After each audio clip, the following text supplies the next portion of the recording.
नवरात्रि के पावन पर्व की बहुत बहुत शुभकामनाएं। कार्यक्रम में मेरे साथ उपस्थित देश के गृह मंत्री श्री अमित शाह जी, राष्ट्रीय मानव अधिकार आयोग के चेयरपर्सन जस्टिस श्री अरुण कुमार मिश्रा जी, केंद्रीय गृह राज्य मंत्री श्री नित्यानंद राय जी, मानव अधिकार आयोग के अन्य सम्मानित सदस्यगण, राज्य मानव अधिकारी आयोग के सभी अध्यक्षगण, उपस्थित सुप्रीम कोर्ट के सभी माननीय आदरणीय जज महोदय, सदस्यगण, यूएन एजेंसी के सभी प्रतिनिधि, सिविल सोसाइटी से जुड़े साथियों, अन्य सभी महानुभाव, भाई और बहनों, आप सभी को राष्ट्रीय मानव अधिकार आयोग के 28वें स्थापना दिवस की हार्दिक बधाई। ये आयोजन आज एक ऐसे समय हो रहा है जब हमारा देश अपनी आजादी का अमृत महोत्सव मना रहा है। भारत के लिए मानव अधिकारों की प्रेरणा का, मानव अधिकार के मूल्यों का बहुत बड़ा स्रोत आजादी के लिए हमारा आंदोलन, हमारा इतिहास है। हमने सदियों तक अपने अधिकारों के लिए संघर्ष किया, एक राष्ट्र के रूप में, एक समाज के रूप में अन्याय अत्याचार का प्रतिरोध किया। एक ऐसे समय में जब पूरी दुनिया विश्व युद्ध की हिंसा में झुलस रही थी, भारत ने पूरे विश्व को अधिकार और अहिंसा का मार्ग सुझाया। हमारे पूज्य बापू को देश ही नहीं बल्कि पूरा विश्व मानव अधिकारों और मानवीय मूल्यों के प्रतीक के रूप में देखता है। ये हम सबका सौभाग्य है कि आज अमृत महोत्सव के जरिए हम महात्मा गांधी के उन मूल्यों और आदर्शों को जीने का संकल्प ले रहे हैं। मुझे संतोष है कि राष्ट्रीय मानव अधिकार आयोग भारत के इन नैतिक संकल्पों को ताकत दे रहा है, अपना सहयोग कर रहा है। साथियों, भारत आत्मवत् सर्वभूतेषु के महान आदर्शों को, संस्कारों को लेकर, विचारों को लेकर चलने वाला देश है। आत्मवत् सर्वभूतेषु यानी जैसा मैं हूं वैसे ही सभी मनुष्य हैं। मानव मानव में, जीव जीव में भेद नहीं है। जब हम इस विचार को स्वीकार करते हैं तो हर तरह की खाई भर जाती है। तमाम विविधताओं के बावजूद भारत के जनमानस ने इस विचार को हजारों सालों में जीवंत बनाए रखा। इसलिए सैकड़ों वर्षों की गुलामी के बाद भारत जब आजाद हुआ तो हमारे संविधान द्वारा की गई समानता और मौलिक अधिकारों की घोषणा उतनी ही सहजता से स्वीकार हुई। साथियों, आजादी के बाद भी भारत ने लगातार विश्व को समानता और मानवाधिकारों से जुड़े विषयों पर नया पर्सपेक्टिव दिया है, नया विजन दिया है। बीते दशकों में ऐसे कितने ही अवसर विश्व के सामने आए हैं जब दुनिया भ्रमित हुई है, भटकी है, लेकिन भारत मानव अधिकारों के प्रति हमेशा प्रतिबद्ध रहा है, संवेदनशील रहा है। तमाम चुनौतियों के बाद भी हमारी ये आस्था हमें आश्वस्त करती है कि भारत मानव अधिकारों को सर्वोपरि रखते हुए एक आदर्श समाज के निर्माण का कार्य इसी तरह करता रहेगा। साथियों, आज देश सबका साथ, सबका विकास, सबका विश्वास और सबका प्रयास के मूल मंत्र पर चल रहा है। ये एक तरह से मानव अधिकार को सुनिश्चित करने की ही मूल भावना है।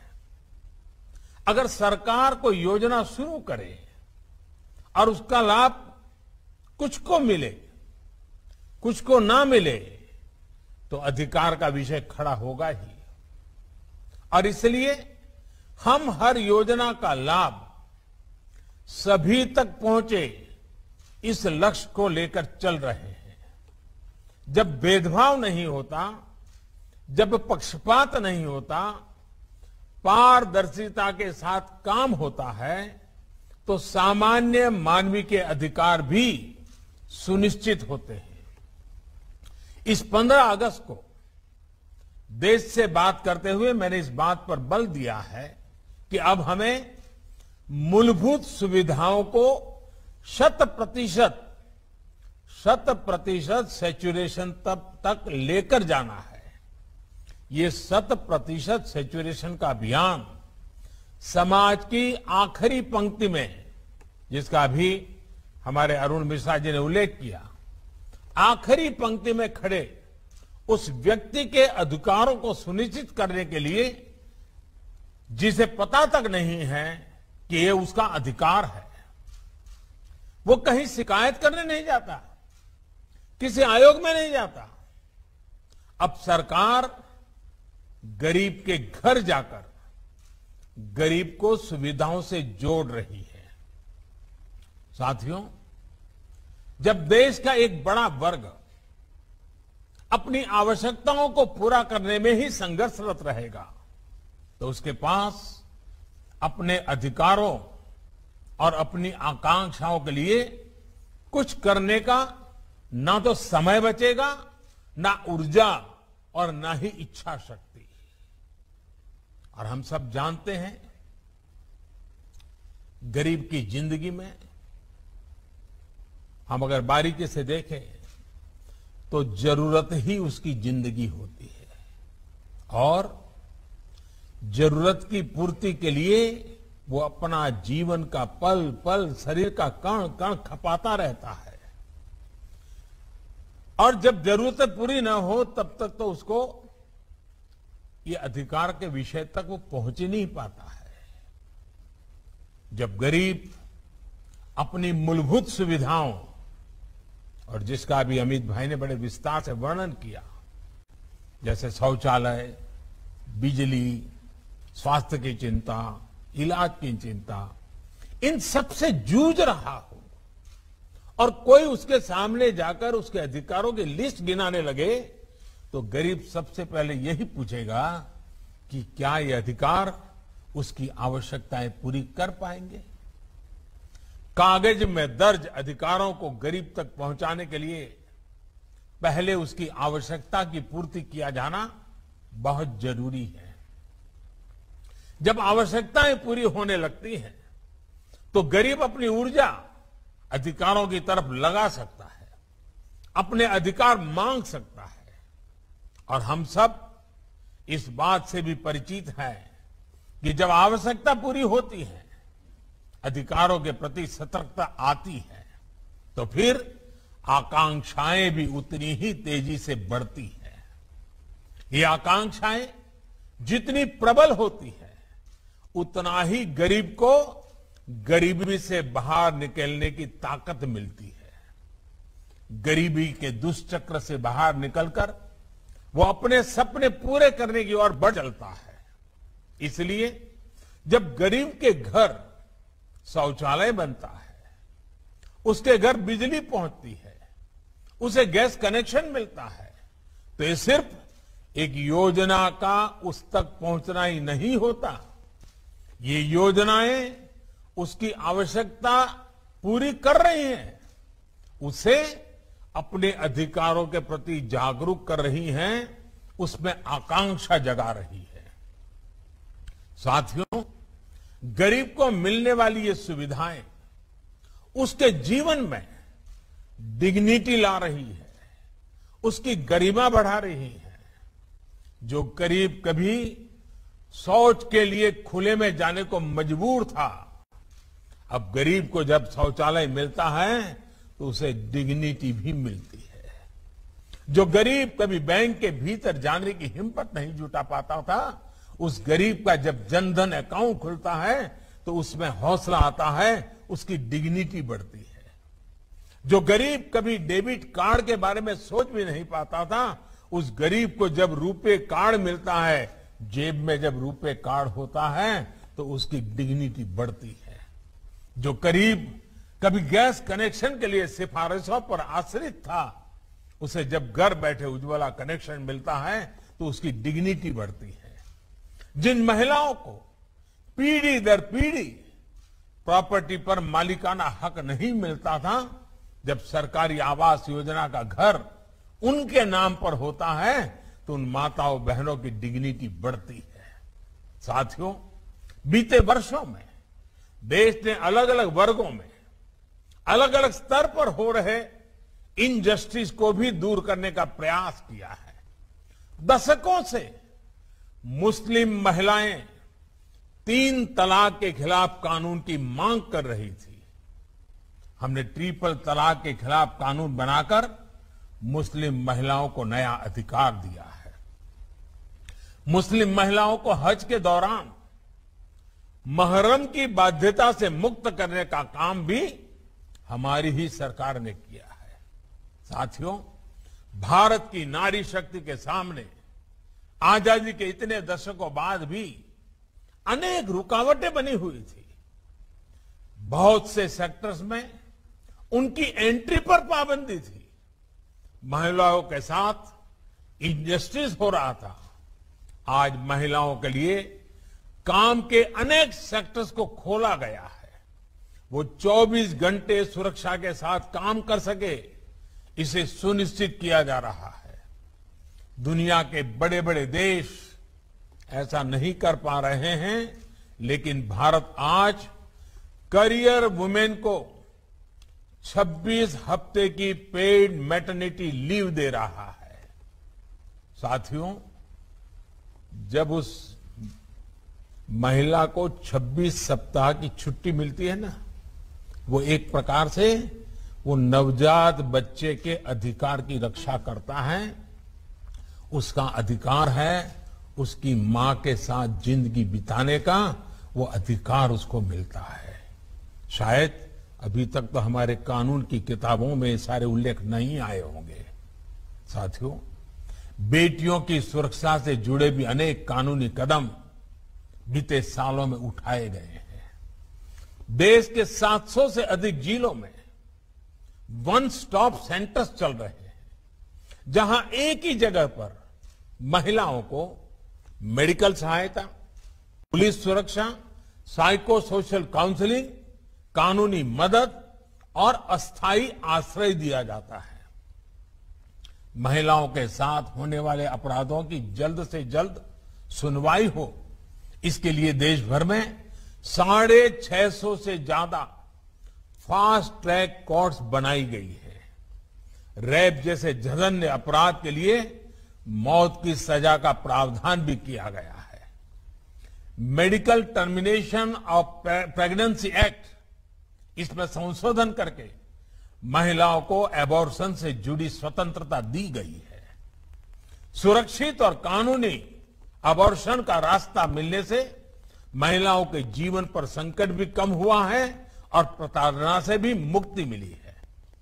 बच्चों से जुड़े अपराधों पर लगाम लगाने के लिए भी कानूनों को कड़ा किया गया है। नई फास्ट ट्रैक कोर्ट्स बनाई गई है। साथियों, हमारे दिव्यांग भाई बहनों की क्या शक्ति है, ये हमने हाल के पैरालंपिक में फिर अनुभव किया है। बीते वर्षों में दिव्यांगों को सशक्त करने के लिए भी कानून बनाए गए हैं, उनको नई सुविधाओं से जोड़ा गया है।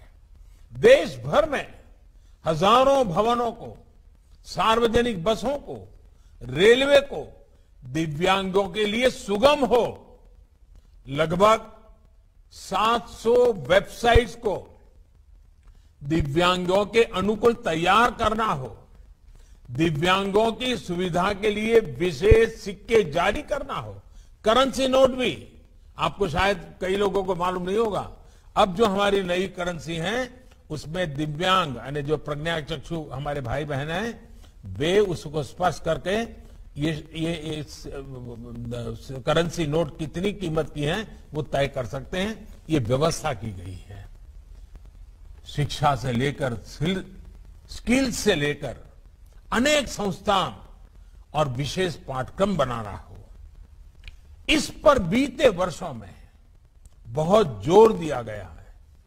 हमारे देश की अनेक भाषाएं हैं, अनेक बोलियां हैं और वैसा ही स्वभाव हमारे साइनेजेज में था।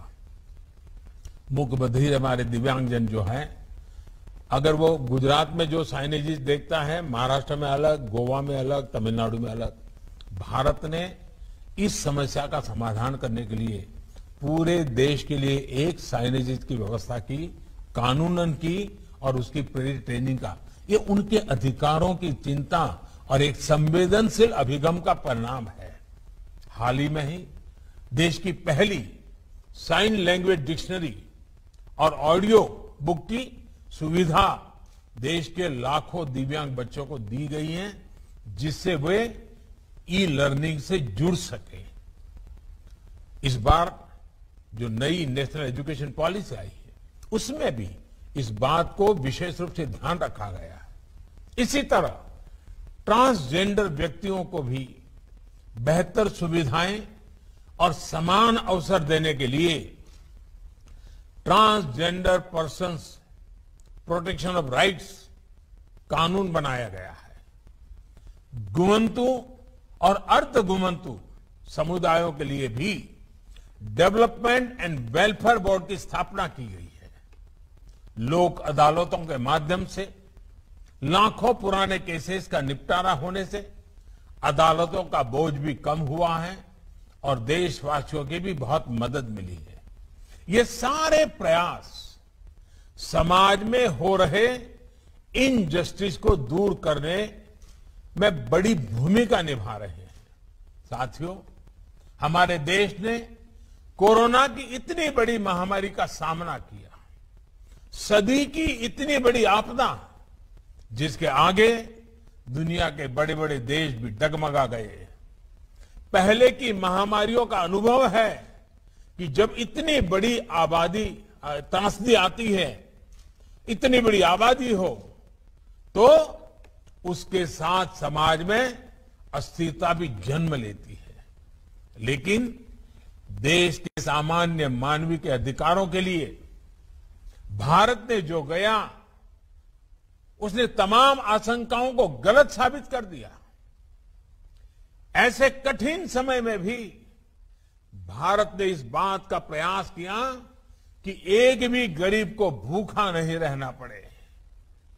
दुनिया के बड़े बड़े देश नहीं कर पा रहे हैं, लेकिन आज भी भारत 80 करोड़ लोगों को मुफ्त अनाज मुहैया करा रहा है। भारत ने इसी कोरोना काल में गरीबों, असहायों, बुजुर्गों को सीधे उनके खातों में आर्थिक सहायता दी है। प्रवासी श्रमिकों के लिए one nation one ration card की सुविधा भी शुरू की गई है, ताकि वो देश में कहीं भी जाए उन्हें राशन के लिए भटकना न पड़े। भाई और बहनों, मानवीय संवेदना और संवेदनशीलता को सर्वोपरि रखते हुए सबको साथ लेकर चलने के ऐसे प्रयासों ने देश के छोटे किसानों को बहुत बल दिया है।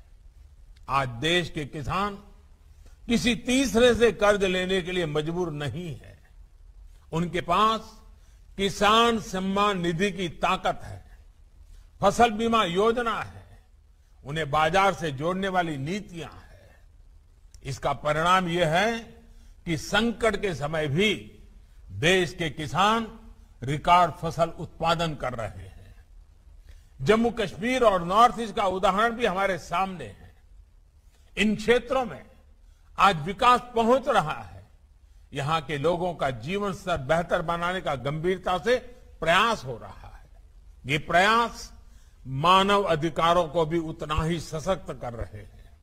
साथियों, मानव अधिकारों से जुड़ा एक और पक्ष है जिसकी चर्चा मैं आज करना चाहता हूं। हाल के वर्षों में मानव अधिकार की व्याख्या कुछ लोग अपने अपने तरीके से अपने अपने हितों को देखकर करने लगे हैं। एक ही प्रकार की किसी घटना में कुछ लोगों को मानव अधिकार का हनन दिखता है और वैसी ही किसी दूसरी घटना में इन्हीं लोगों को मानव अधिकार का हनन नहीं दिखता। इस प्रकार की मानसिकता भी मानव अधिकार को बहुत ज्यादा नुकसान पहुंचाती है। मानव अधिकार का बहुत ज्यादा हनन तब होता है जब उसे राजनीतिक रंग से देखा जाता है, राजनीतिक चश्मे से देखा जाता है, राजनीतिक नफा नुकसान के तराजू से तोला जाता है। इस तरह का सिलेक्टिव व्यवहार लोकतंत्र के लिए भी उतना ही नुकसानदायक है। हम देखते हैं कि ऐसे ही सिलेक्टिव व्यवहार करते हुए कुछ लोग मानव अधिकारों के हनन के नाम पर देश की छवि को भी नुकसान पहुंचाने का प्रयास करते हैं। ऐसे लोगों से भी देश को सतर्क रहना है। साथियों, आज जब विश्व में मानव अधिकारों की बात होती है तो उसका केंद्र इंडिविजुअल राइट्स होते हैं, व्यक्तिगत अधिकार होते हैं। ये होना भी चाहिए, क्योंकि व्यक्ति से ही समाज का निर्माण होता है और समाज से ही राष्ट्र बनते हैं। लेकिन भारत और भारत की परंपरा ने सदियों से इस विचार को एक नई ऊंचाई दी है। हमारे यहां सदियों से शास्त्रों में बार बार इस बात का जिक्र किया जाता है, आत्मनः प्रतिकूलानि परेशान न समाचारेत, यानी जो अपने लिए प्रतिकूल हो वो व्यवहार दूसरे किसी भी व्यक्ति के साथ न करें। इसका अर्थ यही है कि मानव अधिकार केवल अधिकारों से नहीं जुड़ा, बल्कि ये हमारे कर्तव्यों का विषय भी है। हम अपने साथ साथ दूसरों के भी अधिकारों की चिंता करें, दूसरों के अधिकारों को अपना कर्तव्य बनाएं। हम हर मानव के साथ समभाव और ममभाव रखें। जब समाज में ये सहजता आ जाती है तो मानव अधिकार हमारे समाज का जीवन मूल्य बन जाता है। अधिकार और कर्तव्य ये दो ऐसी पटरियां हैं जिन पर मानव विकास और मानव गरिमा की यात्रा आगे बढ़ती है। अधिकार जितना आवश्यक है, कर्तव्य भी उतने ही आवश्यक है। अधिकार और कर्तव्य की बात अलग अलग नहीं होनी चाहिए, एक साथ ही की जानी चाहिए। ये हम सभी का अनुभव है कि हम जितना कर्तव्य पर बल देते हैं उतना ही अधिकार सुनिश्चित होता है। इसलिए प्रत्येक भारतवासी अपने अधिकारों के प्रति सजग रहने के साथ ही अपने कर्तव्यों को उतनी ही गंभीरता से निभाएं। इसके लिए भी हम सब ने मिलकर के निरंतर प्रयास करना पड़ेगा, निरंतर प्रेरित करते रहना होगा। साथियों, ये भारत ही है जिसकी संस्कृति हमें प्रकृति और पर्यावरण की चिंता करना भी सिखाती है। पौधे में परमात्मा, ये हमारे संस्कार है। इसलिए हम केवल वर्तमान की चिंता नहीं कर रहे हैं, हम भविष्य को भी साथ लेकर चल रहे हैं। हम लगातार विश्व को आने वाली पीढ़ियों के मानव अधिकारों के प्रति भी आगाह कर रहे हैं। इंटरनेशनल सोलर अलायंस हो, रिन्यूएबल एनर्जी के लिए भारत के लक्ष्य हो, हाइड्रोजन मिशन हो, आज भारत सस्टेनेबल लाइफ और इको फ्रेंडली ग्रोथ की दिशा में तेजी से आगे बढ़ रहा है। मैं चाहूंगा कि मानव अधिकारों की दिशा में काम कर रहे हमारे सभी प्रबुद्धगण, सिविल सोसाइटी के लोग इस दिशा में अपने प्रयासों को बढ़ाएं। आप सबके प्रयास लोगों को अधिकारों के साथ ही कर्तव्य भाव की ओर प्रेरित करेंगे। इन्हीं शुभकामनाओं के साथ मैं अपनी बात समाप्त करता हूं। आप सभी का बहुत बहुत धन्यवाद।